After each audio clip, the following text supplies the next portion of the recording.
दोस्तों, आज हम एक ऐसी यात्रा पर चलने वाले हैं, एक ऐसे महापुरुष की कहानी सुनेंगे जिसने पूरी दुनिया को शांति, करुणा और मध्यम मार्ग का रास्ता दिखाया। तो ये कहानी है गौतम बुद्ध की। सोचिए, एक राजकुमार जो आगे चलकर विश्व गुरु बना। ये कोई मामूली सफर नहीं था। ये एक ऐसी यात्रा थी जिसने हमें सिखाया कि कैसे कोई इंसान ज्ञान की खोज में महलों के शान और शौकत तक छोड़ देता है। तो चलिए इस कमाल की कहानी में और गहराई से उतरते हैं। तो कहानी की शुरुआत होती है एक राजकुमार के जन्म से।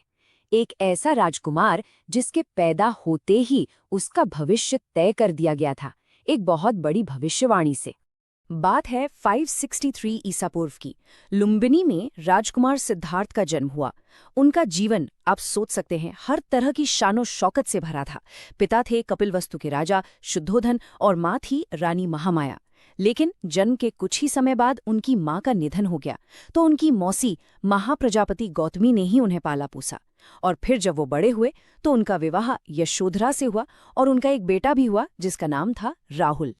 अब यहाँ कहानी में एक दिलचस्प मोड़ आता है। एक तपस्वी थे असित नाम के। उन्होंने एक भविष्यवाणी की कि ये बच्चा या तो एक महान सम्राट बनेगा या फिर एक महान सन्यासी। अब राजा शुद्धोधन तो यही चाहते थे कि उनका बेटा राजा बने, है ना? तो उन्होंने क्या किया? उन्होंने सिद्धार्थ को दुनिया के हर दुख दर्द से बचाने के लिए महल की दीवारों के अंदर ही रखा। लेकिन देखिए, किस्मत को तो कुछ और ही मंजूर था। एक दिन सिद्धार्थ ने फैसला किया कि वो महल से बाहर निकलेंगे और असल दुनिया को देखेंगे। और यकीन मानिए, उनका ये एक फैसला सब कुछ बदलने वाला था, हमेशा के लिए। तो जब वो पहली बार बाहर निकले, उनकी नजर पड़ी एक बूढ़े कमजोर से इंसान पे। ये उनके लिए एक बहुत बड़ा झटका था, क्योंकि उन्होंने अपनी जिंदगी में कभी बुढ़ापा देखा ही नहीं था। इसके ठीक बाद उन्होंने एक बीमार इंसान को देखा जो दर्द से तड़प रहा था। तब उन्हें ये एहसास हुआ कि ये शरीर, ये तो बीमारियों और तकलीफों से कभी बच ही नहीं सकता। और फिर उन्होंने जो तीसरा दृश्य देखा, वो शायद सबसे ज्यादा डराने वाला था। एक मृत शरीर। सिद्धार्थ ने अपनी आंखों से पहली बार मौत की सच्चाई का सामना किया।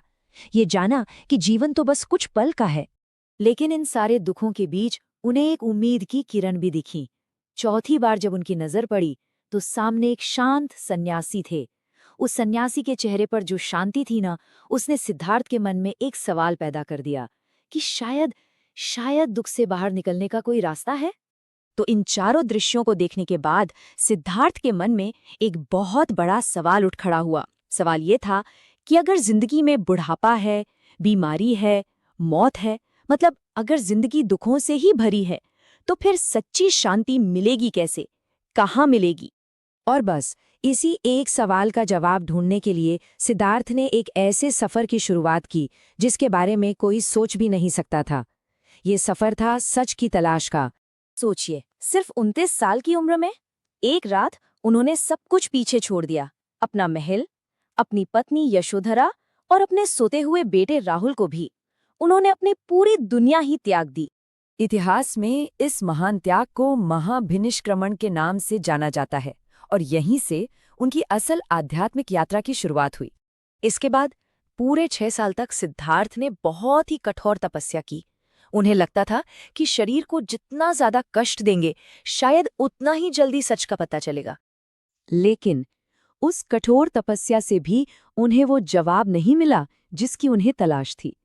और यहीं से उनकी यात्रा उस सबसे जरूरी मोड़ पर पहुंची जब राजकुमार सिद्धार्थ बुद्ध बनने वाले थे। 6 साल की उस कठिन तपस्या के बाद उन्हें एक बात साफ समझ आ गई। उन्हें ये ज्ञान हुआ कि सच न तो महलों के ऐशो आराम में है और न ही शरीर को कष्ट देने में। असली रास्ता तो इन दोनों के बीच में है, और इसी को कहा गया मध्यम मार्ग। तो बस इसी मध्यम मार्ग को अपनाकर वो बोधगया में एक पीपल के पेड़ के नीचे ध्यान में बैठ गए, और वहीं उन्हें परम ज्ञान की प्राप्ति हुई। और उसी पल से सिद्धार्थ बुद्ध कहलाए। बुद्ध यानी जो जाग गया हो, दी अवेकन्ड वन।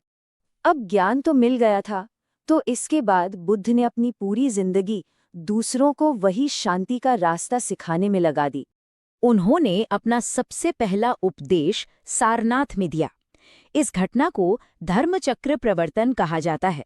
जिसका मतलब है धर्म के पहिए को गति देना। और असल में यहीं से बौद्ध धर्म की शुरुआत हुई। अपने पहले उपदेश में उन्होंने 4 आर्य सत्य के बारे में बताया।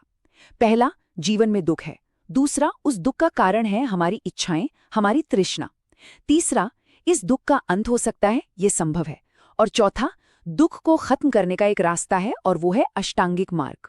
तो एक नज़र उनकी पूरी यात्रा पर डालें तो 563 ईसा पूर्व में लुम्बिनी में उनका जन्म हुआ। 29 साल की उम्र में उन्होंने घर छोड़ दिया। 35 की उम्र में उन्हें बोधगया में ज्ञान मिला। और आखिर में 80 साल की उम्र में 483 ईसा पूर्व कुशीनगर में उनका महापरिनिर्वाण हुआ। बुद्ध का जीवन और उनकी शिक्षाएं हमें एक बहुत गहरी बात सिखाती हैं। वो ये कि सच्ची शांति और असली ज्ञान बाहर की दुनिया में कहीं नहीं है, वो हमारे अपने मन के अंदर ही है। और उनकी ये कहानी हमें ये सोचने पर मजबूर करती है कि असल खोज तो हमें अपने अंदर ही करनी है। और यही वो संदेश है जो आज भी पूरी दुनिया को रास्ता दिखा रहा है।